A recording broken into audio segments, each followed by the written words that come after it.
কখনো কি দেখেছেন এমন দৃশ্য? পাসপোর্ট ভিসা ছাড়াই ভারতে প্রবেশ। বাংলাদেশের ছোট ছোট ছেলেরা অবাধেই ভারতে প্রবেশ করছে। দেখুন বন্ধুরা, ভারতের মানুষ কিন্তু কাজ করছিল। কেমন আছেন সবাই? তো বন্ধুরা, বরাবরের মতো ভারত সীমান্তের আরেকটি নতুন ভিডিওতে আপনাদের স্বাগতম। তো বন্ধুরা, এটাও কিন্তু এমন একটা সীমান্ত, এটি হচ্ছে কুড়িগ্রাম জেলার অদ্ভুত একটি সীমান্ত। তো বন্ধুরা, আসুন আপনাদেরকে এই সীমান্তটা ঘুরে দেখান। বন্ধুরা, আজকে আমি আপনাদেরকে এমনই একটি অদ্ভুত সীমান্ত দেখাতে নিয়ে যাচ্ছি, যে সীমান্তটা দেখতে হলে এরকম একটা নদী পাড়ি দিতে হয়, যেখানে লাগে না কোনো নৌকা। আর সীমান্তটা কিন্তু ওই পাড়েই যাওয়ার পরেই আপনাদেরকে দেখাতে পারবো। এটি হচ্ছে এমনই একটি ছোট্ট নদী, যেই নদীটার এখানে নেই কোনো নৌকা, তবে একটা সাঁকো রয়েছে, যে সাঁকো দিয়ে আমাদেরকে পাড়ি দিতে হবে ওই পারে।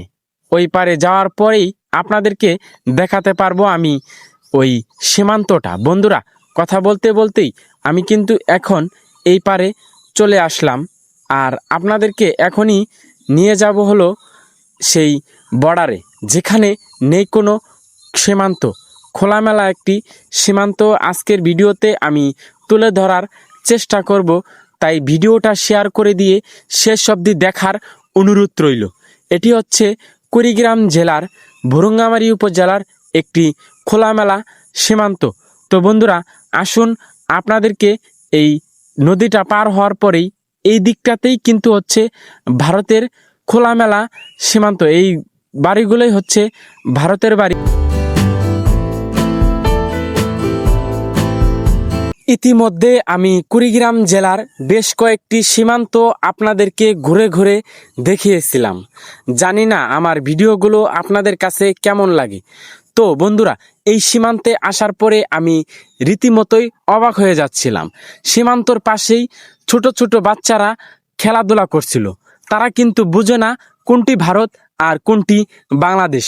বন্ধুরা, এই বাড়িগুলোই হচ্ছে ভারতের খোলামেলা কিছু বাড়ি, যেই বাড়িগুলোর ওই দিকটাতেই কাঁটাতারের বেড়া রয়েছে, আর এই বাড়িগুলো ভারতের 150 গজের ভিতরে পড়ে গেছে। এই দেখুন বন্ধুরা, বিডি আর পিলারের এই পাশেই লেখা রয়েছিল ইন্ডিয়া, অর্থাৎ 997 নাম্বার সীমান্ত পিলার হচ্ছে এটি।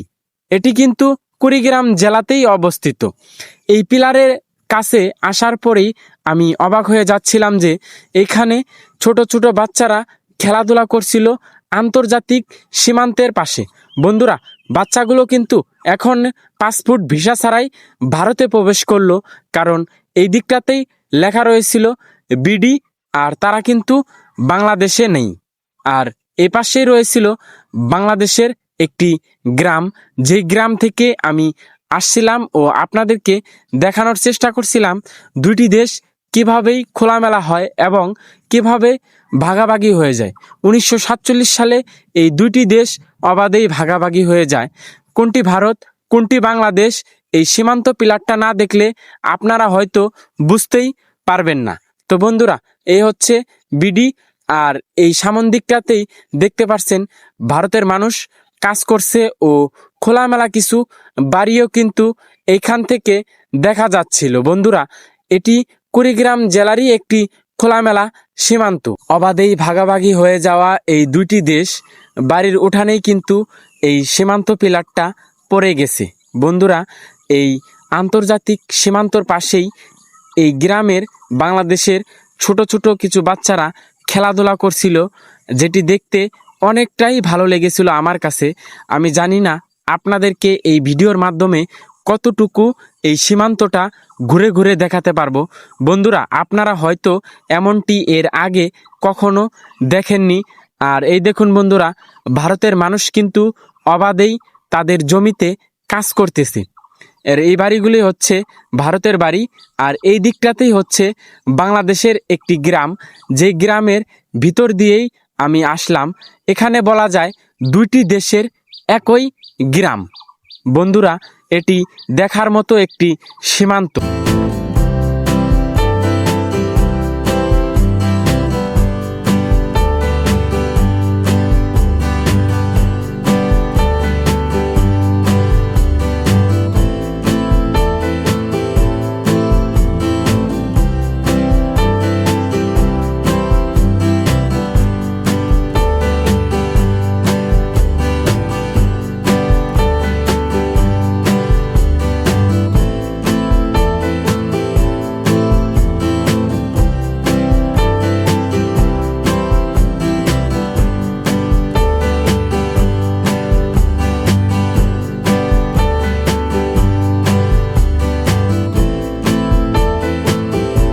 বন্ধুরা, ওই সীমান্তর পাশেই আরেকটি অদ্ভুত সীমান্ত রয়েছে, যে সীমান্তটা এর আগে আমি অল্প কয়েকটা ভিডিওতে দেখিয়েছিলাম। তাই ভাবলাম যে এই সীমান্ত পিলারটা আপনাদেরকে দেখাই। দেখুন বন্ধুরা, কেমন একটা অদ্ভুত সীমান্ত পিলার। 997 নাম্বার সীমান্ত পিলার। এই পাশেই লেখা রয়েছিল বিডি, আর পিলারের ওই দিকটাতেই ইন্ডিয়া লেখা ছিল। বন্ধুরা, এই পাশেই কিন্তু বাংলাদেশের একটি গ্রাম রয়েছে। দুইটি দেশের একই গ্রাম, যেটি দেখলে আপনারা অবাক হয়ে যাবেন। এই সীমান্তগুলোতে আসলে কোনটি বাংলাদেশ কোনটি ভারত আপনারা বুঝতেই পারবেন না সীমান্ত পিলার না দেখলে। এই দিকটাতেই বাংলাদেশের গ্রাম ও কতিপয় কিছু বাড়ি রয়েছে, আর এই সামনেই কিন্তু রয়েছে ভারত সীমান্ত। দেখুন বন্ধুরা, বিডি লেখা রয়েছে। এগুলো হচ্ছে কুড়িগ্রাম জেলার অদ্ভুত অদ্ভুত কিছু সীমান্ত। আর এই সামনেই কিন্তু রয়েছে ভারতের কিছু বাড়ি, যেগুলো খোলামেলা সীমান্ত ও বাড়ির উঠানেই সীমান্ত পিলার বলা যায়। বন্ধুরা দেখতে পাচ্ছেন ভারতের গরু কিন্তু।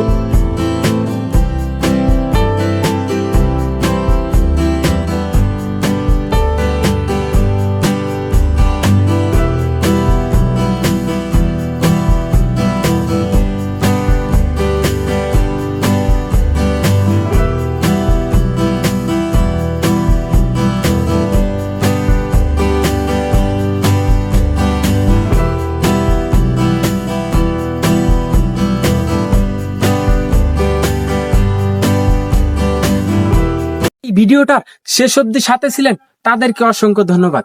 দেখা হচ্ছে পরবর্তী নতুন কোনো এক এপিসোডে। সে পর্যন্ত সকলেই ভালো থাকবেন, সুস্থ থাকবেন।